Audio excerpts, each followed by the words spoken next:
ഒരാൾ കൊല്ലപ്പെട്ട കേസിൽ 15 പേർക്ക് വധശിക്ഷ എന്ന പ്രഖ്യാപനം തന്നെ അപൂർവങ്ങളിൽ അപൂർവമാണ്. നമ്മുടെ നിയമ വ്യവസ്ഥയിൽ അപൂർവങ്ങളിൽ അപൂർവമായ കുറ്റകൃത്യങ്ങൾക്കാണ് വധശിക്ഷ കൊടുക്കാറ്. ഇവിടെ ഈ കൊലപാതകത്തിന്റെ സ്വഭാവം കൂടി പരിഗണിച്ചായിരിക്കും അത് അപൂർവങ്ങളിൽ അപൂർവമായ കുറ്റകൃത്യമായി കോടതി കണ്ടിട്ടുണ്ടാവുക. നമുക്കറിയാം, നമ്മുടെ നാട്ടിൽ വളരെ കുറച്ചേ ഈ ക്യാപിറ്റൽ പണിഷ്മെന്റ് നടപ്പാക്കാറുള്ളൂ. നമ്മുടെ ഈ 3 ടയർ ജുഡീഷ്യൽ സിസ്റ്റത്തിൽ മുകളിലേക്ക് പോകുമ്പോൾ ചിലപ്പോൾ മാറ്റങ്ങൾ ഉണ്ടാകാം. കേരളത്തിലെ ട്രയൽ കോർട്ടുകൾ വിധിച്ച ക്യാപിറ്റൽ പണിഷ്മെന്റുകൾ പിന്നീട് ഹൈക്കോടതിയോ സുപ്രീം കോടതിയോ ഒക്കെ കമ്മ്യൂട്ട് ചെയ്തിട്ടുണ്ട്, നമുക്കറിയാം. അതുകൊണ്ട് ഇത് നടപ്പാകുമോ ഇല്ലയോ എന്നൊക്കെയുള്ളത് ഭാവിയിൽ വരാനിരിക്കുന്ന കാര്യം മാത്രമാണ്. പക്ഷേ ഇതൊരു ഡിറ്ററന്റ് എഫക്ട് നൽകും എന്ന് താങ്കൾ വിചാരിക്കുന്നുണ്ടോ?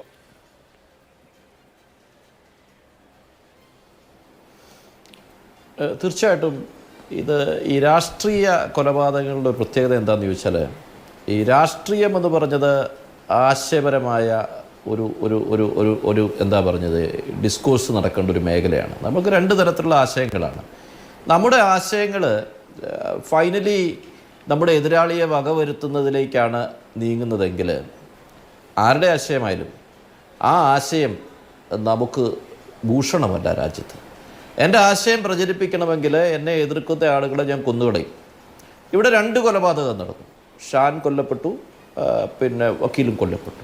ഈ 2 കൊലപാതകങ്ങളും ആശയപരമായ കൊലപാതകങ്ങളാണ്. രാഷ്ട്രീയ ആശയപരമായ വിഷയത്തിലെ ഫൈനലി ഇങ്ങനൊരു കൊലപാതകത്തിൽ ഇതേ സമയത്ത് തന്നെ പാലക്കാട്ടും 2 കൊലപാതകങ്ങൾ നടന്നു.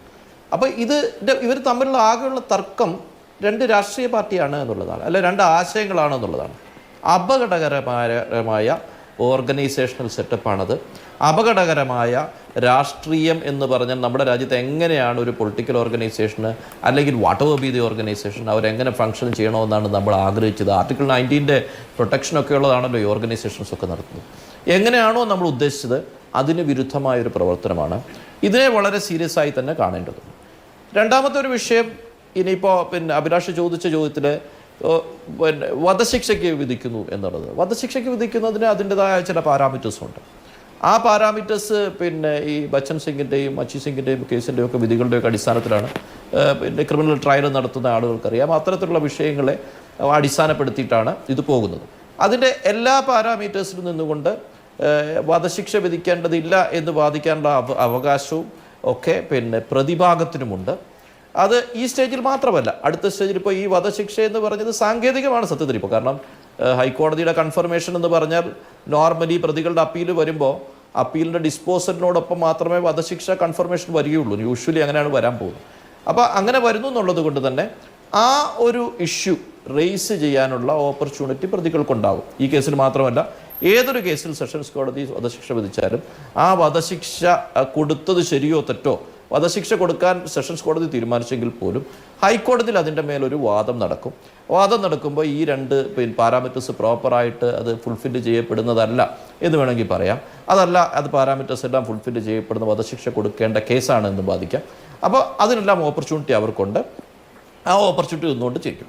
ഇനി രണ്ടാമത്തെ ഒരു വിഷയം, ഇനിയിപ്പോൾ ഒരു കേസിൽ ട്രയൽ നടന്നു, മറ്റൊരു കേസിൽ ട്രയൽ നടന്നില്ല എന്നത്, ഈ ട്രയല് 2 ഭാഗങ്ങളാണ് ഇതിനകത്ത് വിഷയം. ഒന്ന്, ഇൻവെസ്റ്റിഗേറ്റ് ചെയ്ത് കൊടുക്കുന്ന ഒരു റിപ്പോർട്ട്. ആ റിപ്പോർട്ട് ഒരു കോൺക്രീറ്റ് റിപ്പോർട്ടാണെങ്കിൽ അതിൻ്റെ മേലൊരു പ്രോപ്പർ ട്രയൽ നടന്നാൽ ശരിയായ രീതിയിൽ അത് കോടതിയിൽ അവതരിപ്പിക്കാൻ ഫൈനൽ സ്റ്റേജിൽ, ഹിയറിംഗ് സ്റ്റേജിൽ കഴിയുകയും ചെയ്താൽ, കോടതി കൺവിൻസ് ചെയ്യാൻ സാധിച്ചാൽ ഒരു കൺവിക്ഷനും അത് ഡെത്ത് സെൻറ്റൻസിലേക്കൊക്കെ എത്തിക്കാൻ പറ്റും. അപ്പോൾ ഈ കേസിൽ അങ്ങനെ കഴിഞ്ഞു എന്നാണ് അതിൻ്റെ ഇപ്പം നമ്മളിപ്പോൾ കാണുന്നത്. ആ കോടതിക്ക് അത് ബോധ്യപ്പെട്ടു, ആ ബെഞ്ചിൽ ആ കോടതിയിൽ അത് സാധിച്ചു എന്നുള്ളതാണ് അതിനർത്ഥം. അതേപോലെ തന്നെ ഷാൻ്റെ കേസിലും ട്രയൽ ഇപ്പോൾ കമൻസ് ചെയ്യാൻ പോകുന്നു എന്നാണ് ഇപ്പോൾ കേട്ടത്. ഫെബ്രുവരി 2 മറ്റോ ട്രയൽ കമൻസ് ചെയ്താൽ അത് നല്ലൊരു ചാർജ് ഷീറ്റ് ആണെങ്കിൽ, നല്ലൊരു ചാർജ് ഷീറ്റ് അല്ല, അവർക്ക് ആപ്സസ് ഉള്ള ചാർജ് ഷീറ്റ് ആണെങ്കിൽ അതിൻ്റെ റെമഡീസും ഉണ്ട്, ഇപ്പോൾ തന്നെ ഈ സ്റ്റേജിൽ തന്നെ ഉണ്ട്. ആ റെമഡി എല്ലാം ഇൻവോക്ക് ചെയ്ത് പ്രോപ്പർ ചാർജ് ഷീറ്റ് ആണെങ്കിൽ അതിൽ നല്ലൊരു ട്രയൽ നടത്തിയാൽ ആ ട്രയലിലും കൺവിക്ഷൻ വരും. കൺവിക്ഷൻ വരുമ്പോൾ ഒരുപക്ഷെ വധശിക്ഷ വേണമെന്ന് അവർക്ക് ആവശ്യപ്പെടാം. അങ്ങനെ വധശിക്ഷ ഉണ്ടാകുമ്പോൾ തന്നെ ഈ പാരാമീറ്റേഴ്സൊക്കെ ആ പ്രതികൾക്കും അതെല്ലാം പറഞ്ഞുകൊണ്ട് മുന്നോട്ട് പോകാം. എനിവേ ഒരു കാര്യമുണ്ട്, ഈ പൊളിറ്റിക്കൽ മർഡറിനെ എവിടെയെങ്കിലും ഒരു അവസാനം ഉണ്ടാക്കേണ്ടതുണ്ട്. പൊളിറ്റിക്സ് കൊല്ലാനുള്ളതല്ല, പൊളിറ്റിക്സ് ആശയ സംവാദം നടത്താനുള്ളതാണ്. അതിൻ്റെ പേരിൽ ജനങ്ങളുടെ ഇടയിൽ ക്യാമ്പയിൻ ചെയ്യാനുള്ളതാണ്.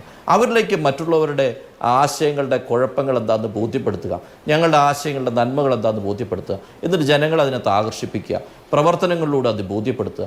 ഇത് ചെയ്യുന്നതിന് പകരം രാത്രി ഇരുട്ടിൻ്റെ മറവിലോ അല്ലെ വീട്ടിൽ കയറി കൊല്ലുകയൊക്കെ പറയുന്ന രാഷ്ട്രീയം, അത് പ്രോത്സാഹിപ്പിക്കാതിരിക്കാൻ ഇത്തരം വിധികൾ നന്നാകും എന്ന് തന്നെയാണ് ഞാൻ വിശ്വസിക്കുന്നത്. തീർച്ചയായും.